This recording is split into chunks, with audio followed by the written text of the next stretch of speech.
Hello and welcome to the Non-Perfect Parents Club podcast. I'm Emma, a mama of two girls, an ex-nursery practitioner and the creator of the Non-Perfect Parents Club.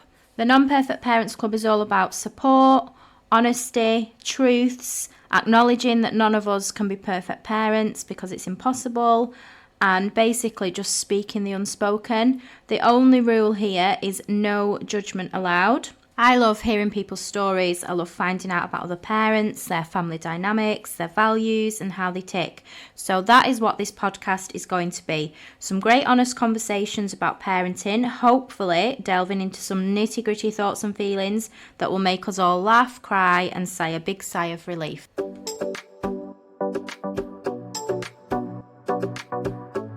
Hello and welcome back to the Non-Perfect Parents Club podcast. Today I'm joined by Lauren from Wear 'Em Out Reusable Period Pads. Hi Lauren, thank you for joining me on the podcast. Hi Emma, thank you for having me. So if you'd like to tell us a little bit about yourself and what you do. So I'm Lauren Derrick. I am founder of a reusable period pad brand called Wear 'Em Out, but I'm also a mother of 4, aging from 27 down to 11. So I'm still in the trenches with that one. I'm just about to head into secondary school again. Oh my God, can't believe I'm doing that again. Yeah, so that's me in a nutshell. Well, so I've used your pads for a good few years now. And my eldest daughter, she's 12. So through obviously like the last couple of years and stuff, we've kind of obviously had discussions. They've done obviously like sex ed in school and all that kind of stuff. And it's because I use them and my girls have seen me using them and, you know, they're obviously around the house. It was always just a thing that when she started a period that she would use reusables. We'd had that conversation and she's happy for me to talk about this. I've checked with her this morning. But so she's recently started her periods and then that's what we've done. We've bought some of your reusables and that's what she's been using. But I saw on obviously your posts that you do, because I follow you on your social media, that this isn't really the case for everyone. And you were talking about the lack of education in schools and how you don't feel that our children are kind of being educated in the choices that they have. I think, yeah, I mean, I applaud you on educating your own daughter on it because at the moment it is the role of the caregiver to talk about these products because it's not law that they need to include it in their sex ed classes. I've had some messages from teachers who have chosen to talk about them in their classes, but we need this to be a compulsory measure, not to force the product onto people, but we need to be able to offer informed choice to the next generation because we done a survey and we noticed that a large population of that survey didn't know about reusables till 35 years old. So you're saying your daughter started at 12. That's a massive gap where they are just kind of blindly going into this disposable circle, which they don't know about other options. And that's where the first port of call should be at school age. My son had his sex ed class as well this year. And they talked to him about tampons. I mean, if you can introduce the idea of a tampon to a 12-year-old, yeah. I'm sure it's perfectly fine to introduce a washable pad because his thought on the tampon was just like, oh my God, as any 12-year-old would be like, Jesus. Yeah.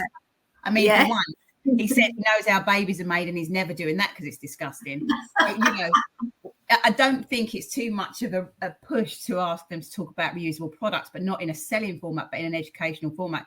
We are just about to launch a government petition to make it mandatory in primary schools that it does become an option on the curriculum because, you know, we need to, for those of you who don't understand the importance of looking at reusables as an option for your periods, not just for periods, but bladder weakness, everyday freshness, whatever you're using these disposable pads, liners, tampons for.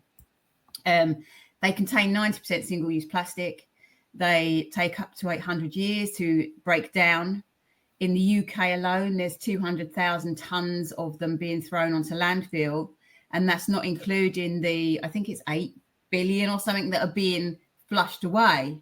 Blocking up our sewers. No, it's £8 billion the water boards are spending to unclog sewers from unflushable products. of which are disposable menstrual products, along with wet wipes, cotton buds, all the other, stuff we shouldn't be flushing. So the problem is not only the waste, but they're also reportedly containing up to 3,000 toxic chemicals, which are having an impact on hormones and creating hormone problems, which we've never seen such a huge rise, right, in hormone problems, because it's all about chemical overload. And we're so overloaded with chemicals generally in everyday life, our bodies can't process them all. So the menstrual products, again, if you're educated in what's in them, what they contain, then you may choose another option, whether that be a cup or pants or pads or whatever. Yeah, that's it. And like, I can't think of any of our other friends that use reusables. And for me, one of the big things to encourage my daughter to use reusables was that, because I didn't know before about the toxins in them. And it was the things that I kind of learned off you about, just even having shorter and lighter periods, which no one ever believes me when I first tell them, but I've used them and I've found it. And it's like, it is like, wow, how can that even work? But then when you realize the amount of toxins and stuff that are in your disposables. And you're not the only one. Our Trustpilot, everybody's like, this has completely changed my period, because your body isn't taking on even more toxins. What happens with toxins in the body is the excess that our bodies can't get rid of, they just turn them into hormones because they don't know how to expel it. So it's not rocket science. I mean, listen, I'm not a scientist. I'm not a medical expert. Do your own research, Google it. This is reportedly, because there's not been scientific studies to link the two completely together. But when you look at the ingredients, in fact, let me just touch on that. If you look at the ingredients of these disposable products, it will say yada, yada, yada, yada, then fragrance. It's the fragrance part that's the problem. So while these companies are saying they're being transparent with their ingredients, in the UK, there's no legislation to say that they have to list a full list of ingredients. And the fragrance part, that one word, contains all the chemicals and toxins. So even if you just remember that when you're looking at your ones in the supermarket, go for the organic disposables, go for the fragrance-free. The reason they're so white is because they've been bleached. If you look at the product, you've got to think, how's this been made? What's to look like this even? So it's just about education. There's a need for disposables. We know about period poverty. We know about homeless people. There is a need for disposables budgets. I'm not ever gonna, try and eradicate disposables as a place for it. But if it's within your budget and it's the choice that you want to make, having the information, then crack on. If you don't want to, fair enough. You do you, babes. I don't care. It's entirely fine. But I just want people to know what they're doing. And it's like you say, it's making that informed choice, isn't it? So like for us, we aim to use mainly reusables, but like we will go between the two. So sometimes we will use disposables, and it's just having that option, isn't it? I think even if you just swapped out your nighttime one where you're wearing it for like 8 hours, swap that one out for a reusable, because then you don't have to leave the house. You don't have to worry about it leaking. You don't with ours anyway, to be fair. But that could be your gateway to the products. Just wear them while you're sleeping and reduce your toxic load there. Just wear them when you're at home. Kids age, primary school. Wear them when you get home. Wear disposables to school. Where it's about offsetting as much of the toxin and the waste as you can. So however you feel comfortable, and if that's just your pad at night, then you're still doing something more helpful towards the planet and your body. So maybe just consider that as an option and mix it up. There's no hard and fast rules. Yeah, that's it. And you do. So I tend to use them, like you say, at home. My daughter, she's actually managed fine going to school. We got one of those, the bags that you do, and she's managed better than me, actually, using them out and about. So it is just, I guess, trial and error, isn't it? And finding what works for you and what you're comfortable with. It's going to be completely personal to everybody's lifestyle, their budgets, not everybody wants to be putting washing on, to be fair. So for those who don't know, you just wash them with your normal wash. You rinse them out when you take them off. I'll rinse mine out. I mean, I'm so savvy, and I've been wearing not just my brand, but other brands for many years.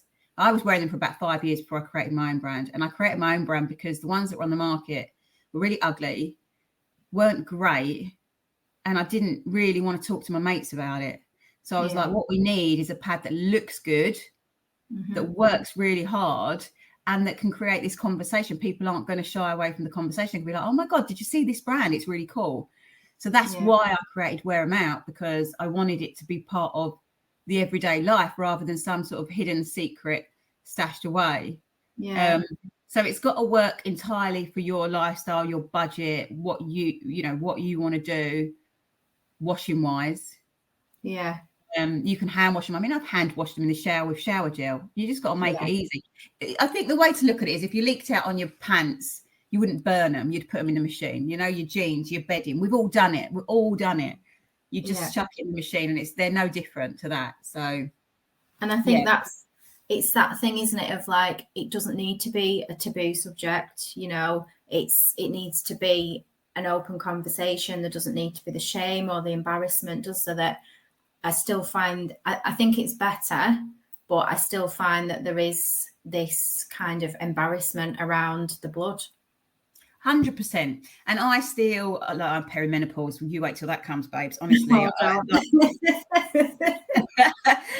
I still find myself, like, if I've got my period, when I stand up, checking the chair behind me, you know, and I don't think I've ever leaked out of one of my pads, like the Wear 'Em Out pads, to be honest, because I just go for the mega. I go for the biggest one. I'm just all in. But I still check, because that shame is ingrained in us. There's a lot of psychological undoing around these types of products. One, if you imagine the scenario, this is why it's so important that we get this changed in schools, because the first contact that someone may have with this conversation or the products that they will be using could be in an environment where there's shame, because you're sitting in a classroom full of people. You know, it's not your caregiver giving you, your mates, it's a teacher, which is awkward. It's already built this framework for shame around this topic. Back in my day, they used to separate the boys from the girls.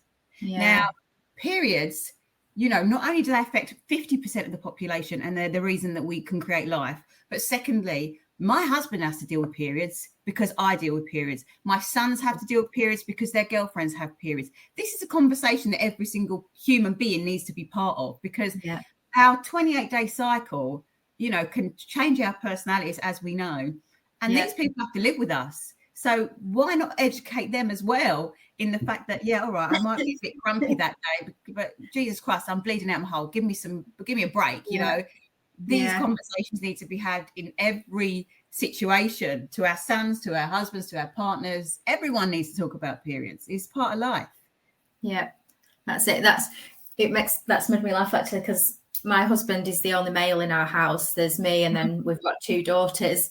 And last week, our eldest she was very grumpy. We were really struggling with her, and then he realised before me that what time of the month it was, and he'd kind of said, I think she's due on, you know, and I was like, oh, you are getting it, like. It's so important, though, isn't it, that they understand it, because it's really hard to have a relationship with someone who doesn't understand your cycle and why you behave in a certain way. They're just going to think you're irrational, or worse still, get really defensive around it, and you're like, oh, I don't need you putting up your walls, you know, like, I'm not coming for you. What age are your girls then? So they're 12 and 7. Oh God! So you've got it all coming the teenage years. Yeah, my husband's dreading it. But at least he's educated in it. What does he think about the reusables? He's not really said much, to be honest. It's just what we do. Like, he doesn't bother, and obviously, I'm very much an advocate for the pros of them and how good they are. So, you know, I think he's very good anyway. Like, he just tends to go with the flow, but that's just what we do now. So Brilliant. So what are the most common things that you hear about as to, like, why people are hesitant to switch? Because I know there's still quite I know from speaking to my friends, like I say, I'm always kind of, you know, talking about why I switched and how good they are. And I know from speaking to my friends, the kind of resistance that I meet. So what are the kind of you know, things that you hear as to why people are resistant, and what would you say to them? Probably the same sort of resistance you hear, to be honest. There's always like a handful of questions that come up the same. The first one is the ick factor. I've got to say, you know, there needs to be this psychological shift that it's not dirty. And you know, your podcast is for parents, and no doubt that every parent that ever listened to it or came into contact with your content has wiped shit off a child's ass. Like, Yeah. you know what I mean? Yeah. If we've got an issue with our own bodily functions but can wipe shit off another's ass, we need to look at ourselves and be like, why do I feel so disgusted by myself, but I'm okay with doing that? I mean, my thing is snot. When the kids have a cold, I'm out. I can't. Or the vomit. You know, if you think about the things we do for our kids, why can't we manage our own period blood? It all comes back to that whole shame, societal shame around it. We really got to look at ourselves and feel proud of the fact that our body is so bloody clever that it knows exactly what it's doing every single day. It adjusts our hormones just in a way that will create this period at the end. I mean, I'm not all that hippie or woo, or like I wouldn't be feeding my plants with it. But there's got to be a certain amount of respect for what our body goes through, especially if you've had children. Your children are here because of your periods, because of your hormone cycle, you know. And it is about, if you can wipe shit off their ass, or you can wash those bed sheets that are sick of covered in vomit, which really makes me gag even thinking about it, but we've all done it. Like, cleaning this out is no big deal. And what I will say is, the first couple of goes, you might initially think, oh God, this is going to be gross. But I guarantee it, when you hold that pad under the running water, I don't know if you got this, Emma, but it kind of puts you in a bit of a trance. You're just like, oh my God. And then every pad you become like, oh my God, well, there wasn't as much this time, or there was a bit more this time. It just becomes really fascinating, because it's quite hypnotic, because you're just watching the blood run away. It's not that big of a deal. But rinse it under cold water. Don't even look at it if you don't want to look at it. Just rinse it under cold water. I put mine on the side, or you can put them in one of our storage bags. And then if you've got a full stock, which is usually about 12, you can just shove them all in the wash together and just dry them overnight. The smaller pads dry overnight. It's that simple. The other questions are, how many do you need? That's going to be really personal to how you want to wear them. Do you want to wear them full-time, part-time? How heavy are your periods? All of that. I'm open to anybody coming to me directly and asking me, because that's what I'm here to do, by the way. So just come and find me on my socials or drop me an email. I think the hygiene thing is the biggest thing. Do they smell? No, they don't. I mean, you're a customer, Emma. The smell that comes from disposables is the bacteria that is growing in essentially a carrier bag that you're sitting on that's got no air getting to it. Is creating a bacteria that's creating an odor. It's a vicious cycle. Our pads are breathable, so you don't get that stink that you get with disposables. I think the majority of it is the washing. People are like, oh, I couldn't. But I'm like, oh, come on, babes. You've probably washed out far worse than this if you've got kids. Also, I'll go back to, again, everybody's leaked. Everybody has leaked on their clothes at some point. So what did you do in that situation? Yeah, that's it. And it's just blood at the end of the day, isn't it? And I remember when I've shared a post before, I know I kind of resonated it too. When your baby's born, however way they're born, the first thing that happens is they put the baby on you, and you're not I don't know anyone, some people might be, I don't know, but I would say the majority of us aren't kind of squealing then that you've got blood and whatever else on you. It's just your baby, isn't it? And that is no different to what's happening each month when you have your period. I tell you what, that the stuff those babies are covered in when they come out, and my 11-year-old actually done that meconium poo on me. I mean, I was covered, and you can't even get that stuff off. It's disgusting. I was covered in that. But you know what? I used to be a birth doula, so I used to go to births and support women when they were birthing. And, you'd have women sitting in a birthing pool, and there's no shame around this. This is childbirth. It's a bloody beautiful thing. And I've done it myself. Hands up. Did I leave a floater in the pool when I had AIDS? Yes, I did. What you're sitting in a birth pool, either you're weeing in there, you're pooing in there, you're bleeding in there, and it's the most joyous time, So you get out your pool, and I mean, God knows what I was covered in, but it's just blood. It's something you've been dealing with for years and years, and if I can say anything, I want to just don't ever, if you're using disposables and that's your bag, absolutely fine. I don't attach any shame to what people do. That's the doula in me. You just do you, babes. Don't flush them though. Just don't flush them. That's all. If you want to do anything for the planet, don't flush them. Yeah. So for the parents that are listening, I mean, some of probably most of these mums will maybe not even know about reusables themselves, but what would you say in terms of where to start for both them and their daughters or their children? Yeah, I think, well, sit and have the conversation with your kids, but like what you're doing, Emma, lead by example. If this is something you want for your child, and the reason why I started my brand when I did was because my daughter Darcy, she was 13 and she was starting, and she would never have worn the reusables that I was wearing. They were disgusting. They were, I won't name the brand, but they were really awful, and they were made out of fleece. So they were just horrible. Anyway, so I said to her straight away, you know, this is what we've got. She tried tampons because that's what her mates were doing, and I just turned a blind eye and was like, crack on. But she realised just from watching me that there was other options, and she made her choice. So lead by example, do your own research. If it could be that the mum wants this for her kid, but not necessarily for herself just yet. So explore it together, you know, talk to your kid about it. We do a really lovely first period gift box, which is like some of the smaller pads, a really cool book that's aimed at 10 to 12-year-olds about periods and their bodies and everything. It's Millie Hill. It's a really fun book, and a little crystal bracelet that just sort of supports their hormones. Gifting them that would be really nice. Or create your own box, even buy a couple of pads and create your own box for what your kid wants, because it's really personal to you. And yeah, just explain that don't put any pressure on them. Or if you're a mum who hasn't tried them, I would say just get one. In fact, we've got a code that I'll share with you that's not for everybody, but it's just one pad. It's JOP, just one pad, and you can get free shipping in the UK using that code. So if you're like, I want to buy one pad, but I don't want to pay for the shipping on it, just one pad. We created this coupon because what we found was people who bought just one pad, that was enough for them to be convinced then that it was a good idea for them, and they came back and done their full stock. So it's beneficial for us both. But try one pad if you're scared. Try it at home where you haven't got to leave the house. Wear it when you're not even on your period, especially for young people. Wear it when you haven't got your period, so you get a feel of wearing it, taking it off, changing it without having to deal with the blood initially. So you just get a feel in your pants. I'd just say go at your own pace, go really slow. Don't put any pressure on yourself.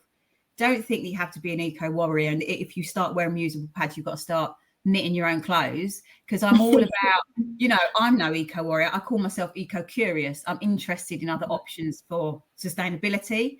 They may not be in my budget. They may not be something that I'm into, but offsetting in the areas that I can and be more sustainable is my part of the bigger picture. Great. And I love that Darcy's got such a strong role in your business as well. Like I see you posts that you're doing, her posts and stuff, and I absolutely love that. But yeah, that's I'm just trying to think if there's anything else that I wanted to ask you. I think that's what I wanted to mention as well. I was looking on your website before, and you have got some really great blogs on there, haven't you? And there's a couple aimed at if your child is starting their period, and kind of lots of information on there. Yeah, how to support your tween. Yeah, so again, just what we're going over. There's a really great guest blog on there by someone called Tara Ghosh, who does workshops for teens about menstrual health in general. She's someone that's worth looking up if you want to start these conversations with your kids, because she talks more about the menstrual side of it. So because there's just so much untapped information that we don't understand about our menstrual cycles and how much effect they have on us as humans walking through the world. And when you understand more about the 28-day cycle, your period isn't just a 7-day cycle, it's 28 days. Every month, every day, our hormones are shifting to ultimately become the period. We have a period tracker, actually, a journal that's on half price. I don't have one to hand, but on the website, so that you can track your periods and your cycles, because it's really important that we understand, and to educate the next generation that some parts of their period, their cycles rather, in the month, they're going to be different people, and how they can navigate that. Sometimes they like the seasons of the weather. We've got spring, summer, autumn, winter, and our personalities and our bodies' physicalities change within that 28 days. So yeah, Tara Ghosh is a really good one to follow and to help transition your tweens. But we do have a blog on there that she wrote, and I think one that I wrote. So there's information on the website. Yeah, and it's that thing as well, isn't it, of kind of like, I'm really bad at tracking, but I've obviously encouraging my daughter to track, and I think it's that thing of just accepting that it's such a huge thing for our bodies. Like, I think we can be so, just we're on our period, but it's a big deal really what our body's going through, and all the changes it can bring, and that kind of thing. And I think as women, our bodies aren't supposed to, we're not built to be working 9 to 5 and raising a family and cleaning a house. It doesn't work with our cycles. It doesn't work with us and what we are as women. We're supposed to be sitting in the caves waiting for the food to be brought to us, right? That's how we are physiologically made. And there is no allowance for that in today's world. There's no allowance. I mean, I think in Spain, they've just made it that period leave, you can have up to 3 days a month period leave off. Yeah. Because when we are having our periods, our bodies are working so hard. And if you don't understand your cycle and all the changes, you can't make allowances for that. Or not just that, you can't give yourself permission for that. There's times in our periods where we're supposed to do nothing. And it's really hard as women to give ourselves permission to do nothing, because we're expected to behave like men. Yeah, and also raise the kids and run a home, obviously, but have these jobs and do all of this stuff, and not without the allowance of what our body actually needs, which is why we get such burnout, and because our bodies are crying out for us to just stop, and we don't allow ourselves to do it, because unless you understand what the messaging is, you're just going to try and override it all the time, and it just leads to burnout and overwhelm. And that's it. I'm only kind of just learning all this, and I was very much like, I'd just kind of push through and keep going and be exhausted. And it's only sort of this year that I'm looking into it more, mainly because of, I think when my daughter started her period, it's changed it for me, because it's not just about me now, it's about her as well, and educating her and making sure that she's looking after herself. And so I've kind of started this now of looking into it more, and I'm learning all this kind of stuff. And looking back, I'm just kind of thinking like, wow, like, why did nobody tell me this? Why? Well, none of us really knew, did we? And the amount of times I've pushed through, when now I think, no, I need to rest. I think it's a good sign of the times that we're sitting here having this conversation now, to be honest. Things are changing and these conversations are coming. This is why we need to get it into primary schools, compulsory in primary schools, that these conversations start that early. Because like you say, if you want to support your kids, like my daughter, she's at uni now, Darcy, and she'll ring me crying and she'll be like, oh my God, I'm so overwhelmed. And the first question I ask is, where are you in your cycle? Yeah. Let's have a look at what your body's doing, because this is messaging for you. This isn't just that you're shit, or that you're not doing enough, or that you're not this, that, and the other. This is about, right, what's your body telling you right now? Your body, and it always comes down to, oh God, yeah, actually, I'm going into my winter phase. We don't want to be sociable. We don't want to have loads on our plate. We don't want, it's winter. We want to hunker down. We want to take time out. So when you're feeling that massive overwhelm, look at where you are in your cycle and question that. And that's what you can hand on to your children once you've done the kind of learnings yourself, or learn together. It's so important. And not just that, going forward in relationships, to be able to communicate to your partner, right, I just need some space. I need some time alone. Or I'm feeling really sociable. Let's go out. Let's do stuff. But to be able to communicate why you flip so much between the seasons and what's happening. It helps in all your relationships, friendships, and everything. Even your relationship with yourself, for God's sake, like, give yourself a break. Oh, it's just my body doing what it needs to do. Yeah, that's it.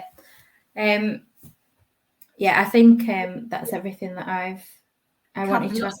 Emma. We covered a lot of ground. We have there, yeah. No, I think that'll be really, really helpful for the listeners. Every podcast I do, I always learn so much and I gain so much from it, and I know that my listeners will too. So thank you for joining me. And can I just ask everybody, even if you don't want to follow me, just please sign the petition to make change for other people. You don't have to, buy into the pads or anything like that, but just to offer these, the next generations, like choice and information. Yeah. So when my petition comes out, keep an eye out for it and sign it and share it. And I've got to get a lot of signatures for this to happen. So I'm going to be banging that drum for quite a while. Yeah, brilliant. And what I'll do in the podcast description, I'll put all your links as well, so that all the listeners can find you easily. Perfect. Thanks so much, Emma. I really appreciate that. Thank you.